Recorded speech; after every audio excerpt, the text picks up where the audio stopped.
20-25 साल पहले जब डीमैट अकाउंट नहीं हुआ करते थे तब लोग फिजिकल में शेयर्स रखा करते थे अपने पास। अगर आज भी किसी के पास फिजिकल में शेयर्स है तो क्या करें?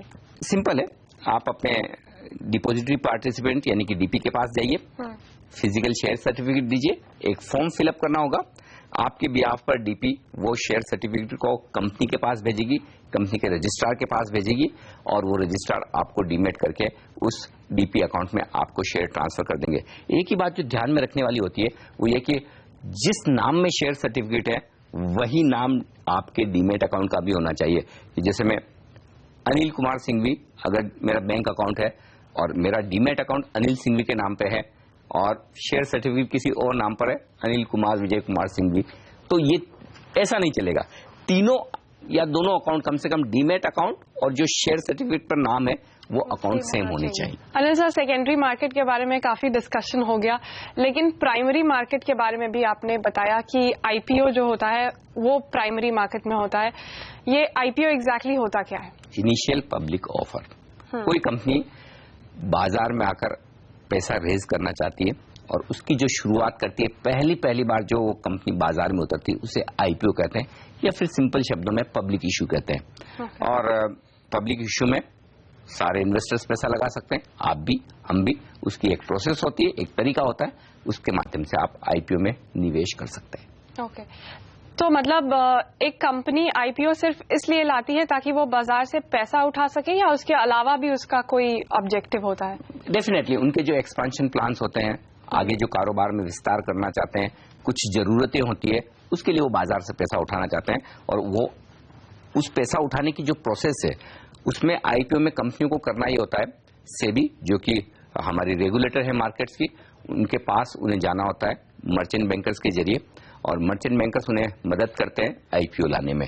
एक बड़ी सी मोटी बुक होती है जिसे प्रोस्पेक्टस कहा जाता है, वो एक तरह से पूरी कुंडली है किसी कंपनी की, जन्मपत्री है, जिसमें कंपनी की सारी डिटेल्स होती है। मेमोरेंडम ऑफ एसोसिएशन के बारे में भी मैंने पढ़ा हुआ। बिल्कुल, ये सारे ऐसे डॉक्यूमेंट्स हैं जिनमें कंपनी के बारे में काफी डिटेल्स सारी पता होती है। वो डिटेल्स दी जाती है सेबी को। सारा सब कुछ बताया जाता है, प्रोमोटर्स के बैकग्राउंड के बारे में, कंपनी के बैकग्राउंड के बारे में, क्या करती है, क्या कुछ डिटेल्स है और पैसों की जरूरत किस लिए है। और उसके बाद एक पर्टिकुलर प्राइस तय की जाती है कि जिस प्राइस पर आईपीओ कंपनी की तरफ से लाया जाएगा, और फिर उस आईपीओ में अलग अलग तरह के निवेशक पैसा लगा सकते हैं। ओके, तो सर ये आईपीओ का पूरा प्रोसीजर क्या है? क्योंकि हम लोग ने कई बार देखा है कि आईपीओ अनाउंस हो गया, अब फ्लोर प्राइस अनाउंस होगा, फिर ये होगा, फिर तो ये पूरा प्रोसीजर कैसे होता है? क्या क्या करती हैं कंपनियां? सिंपल है, जब आईपीओ की मंजूरी सेबी की तरफ से मिल जाती है तो कंपनी आईपीओ की डेट्स अनाउंस करती है कि हम इस डेट से इस डेट, जनरली 3 दिन, 4 दिन, 5 दिन ये आईपीओ खुला रहता है। उस दौरान इन्वेस्टर उन आईपीओ में पैसा लगा सकते हैं। या तो एक फिक्स प्राइस होती है, उस प्राइस पर हर इन्वेस्टर को पैसा लगाना है, या फिर एक प्राइस बैंड होता है जिसमें लोअर और अपर दोनों प्राइस दी जाती है। तो आपको वो प्राइस चूज करनी होती है कि आप किस प्राइस पर लेना चाहते हैं। फर्ज करें कोई कंपनी कहती है कि हमारा प्राइस बैंड 130 से 140 रुपए, तो आपको डिसाइड करना है कि 130 में लेना है या 140 में। आप ये सोचें कि मैं 140 में क्यों लूं जब 130 में कंपनी दे रही है। लेकिन जरूरी नहीं है कि कंपनी आपको लोअर प्राइस बैंड पर ही दे। जिस प्राइस पर उन्हें लगता है कि ज्यादा डिमांड बनती हुई दिख रही है, वो उनके पास फ्लेक्सिबिलिटी है। तो ऐसे में एक आम निवेशक जो इस प्राइस बैंड के बारे में या फिर कंपनी को एग्जैक्टली किस प्राइस पर लेना चाहिए ना ज्यादा समझे, तो उनके पास 2 विकल्प है। पहला तो वो ये देखें कि जो बड़े इन्वेस्टर्स हैं, QIB इन्वेस्टर्स जिन्हें कहते हैं, जो इंस्टीट्यूशंस हैं, जो म्यूचुअल फंड्स हैं, फाइनेंशियल इंस्टीट्यूशंस हैं, वो किस प्राइस पर पैसा लगा रहे हैं, तो उससे थोड़ा सा आपको अंदाजा लग जाता है कि क्या प्राइस सही होनी चाहिए। दूसरा तरीका ये कि अगर आप ये समझने सीखने की कोशिश ना करना चाहें तो फिर एक कट ऑफ प्राइस पर पैसा लगा लें। कट ऑफ प्राइस मतलब ये कि जिस प्राइस पर सबको अलॉटमेंट होगा आपको भी मिल जाएगा, तो फिर उसमें आपके लिए अलॉटमेंट मिलने की चांसेस बन जाते हैं, आपकी एप्लीकेशन रिजेक्ट नहीं होती। लेकिन आईपीओ में पैसा लगाने के लिए आपको अप्लाई करना होता है, एप्लीकेशन भरनी होती है, और एप्लीकेशन भरने का अपना एक प्रोसेस होता है, बहुत मुश्किल नहीं है। एक आध बार आप करेंगे तो आसानी से सीख जाएंगे। आपको अपनी बैंक अकाउंट की डिटेल्स रखनी है, आपको अपनी डीमेट अकाउंट की डिटेल्स देनी है जो आपको पता ही है, और आपको चेक लगाना है साथ में, और वो आपको कुछ डेजिग्नेटेड बैंक्स हैं, कलेक्शन सेंटर्स होते हैं, बस वहां जाकर आप अपनी एप्लीकेशन फॉर्म दे दीजिए। ओके, लेकिन जब एक कंपनी लिस्ट हो जाती है तो जब मैं उसमें पैसा लगा ही सकती हूँ तो फिर मैं आईपीओ के दौरान उसमें पैसा क्यों लगाऊं? बिल्कुल, ये बात सही है कि आप उस शेयर को लिस्ट होने के बाद भी खरीद सकते हैं। हाँ। लेकिन जनरली लोग ये समझते हैं कि आईपीओ में जो कंपनी आती है वो थोड़े से कंपैरेटिवली सस्ते दामों पर शेयर देने की कोशिश करती है। ये जरूरी नहीं है, ऐसा लगता है। हो सकता है कि आपको लिस्टिंग के बाद वो शेयर और नीचे दाम पर मिले, वो पॉसिबिलिटी है।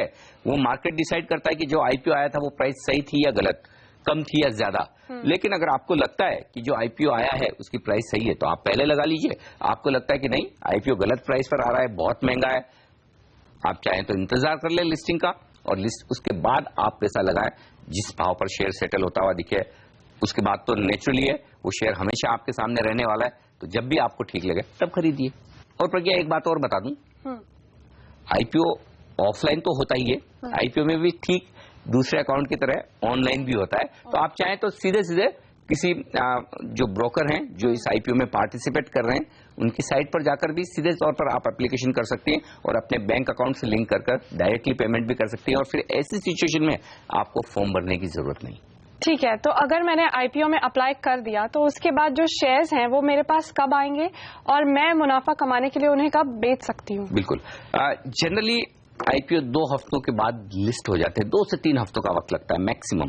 तो इससे पहले कि आईपीओ खत्म हो गया और उसके बाद जब ये शेयर स्टॉक मार्केट में लिस्ट होंगे, बीएसई एनएसई पर लिस्ट होंगे, उससे पहले पहले आपके अकाउंट में, डीमेट अकाउंट में वो शेयर आ जाएंगे।